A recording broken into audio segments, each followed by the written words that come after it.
There is one recurrent difficulty we encounter in the practice of philosophy consultation, which is a misunderstanding of the idea of this practice.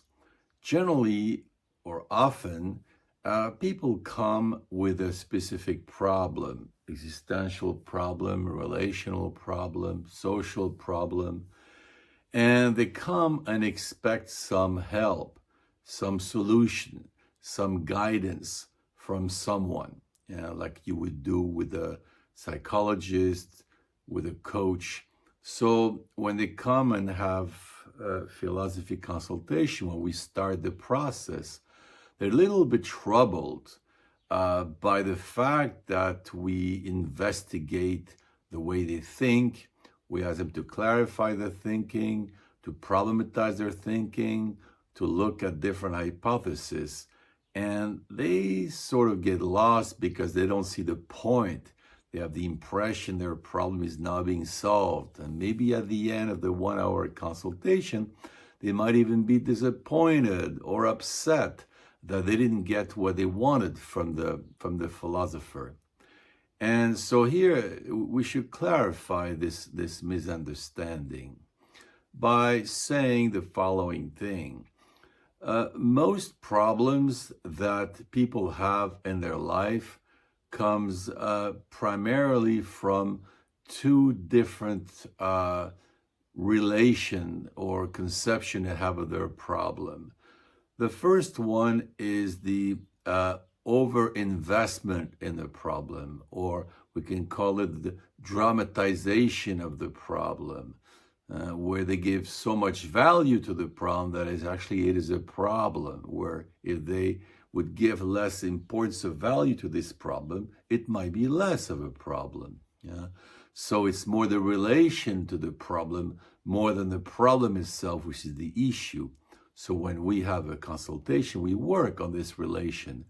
We try to make people take some distance from this problem, to criticize this problem. But when we do this, they have the impression we're not solving the problem, because we're only dealing with how they view the problem. The second aspect, beside the, let's call it the emotional dimension of the problem, is how we think about the problem. Very often a problem is a problem because of the way we think about it, because the way we view ourselves, we view other people, we view the relation, we view our conception of the world.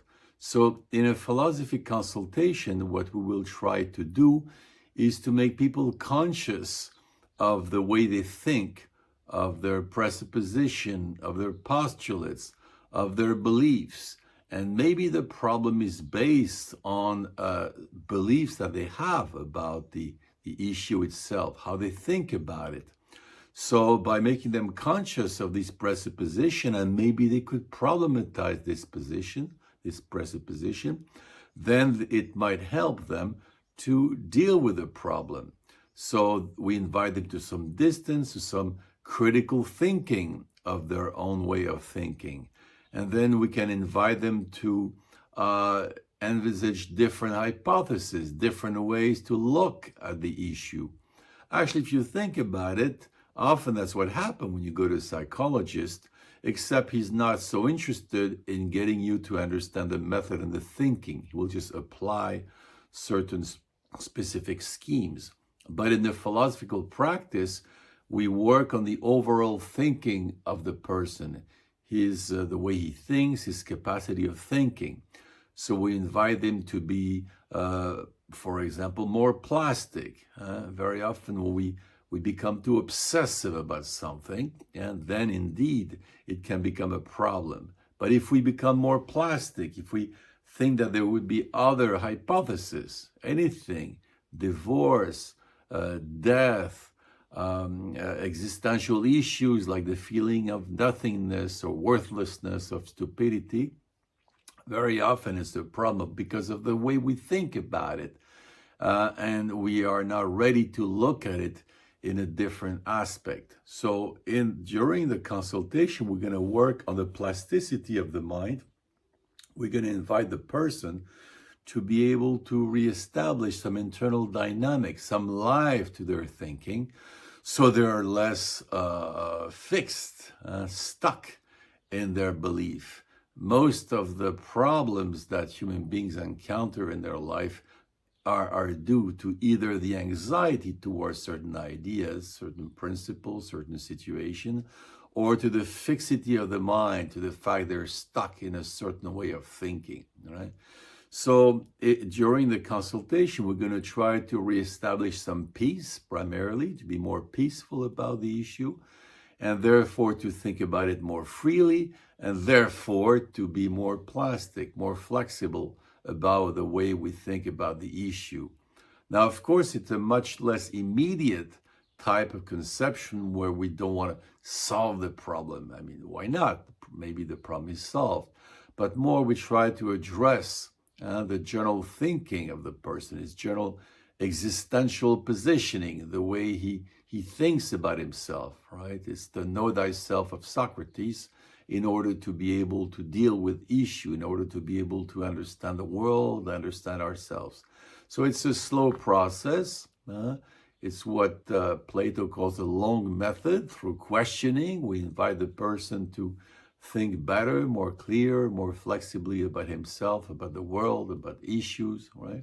So we deepen our understanding of things, of the world, and especially to understand better our own thinking, which is the reason why it's called philosophical, because we don't simply think about issues, but we think about our own thinking. So, of course, people might get disappointed when they expect that we're going to solve the problem. So they have the impression we're not discussing their problem. And at the end, maybe they have no solution. But they don't realize it's like some gymnastics where in order to solve a particular problem, you have to make your body more dynamic, more energetic, to get it out of its slump, of its inertia, right? So that is why it's more work in a way to do a philosophical practice and, for example, to see a coach or a psychologist. But on the long term or even the medium term, it's much more freeing. It's a much more freeing, much more empowering type of activity. But if people want immediate solution, if they are in a consumer mentality, of course, they might be a little bit disappointed, irritated, and even sometimes angry because they feel that they're not understood if we don't get stuck with them on their particular issue. So I hope this might help people understand better what is the principle of the philosophical consultation.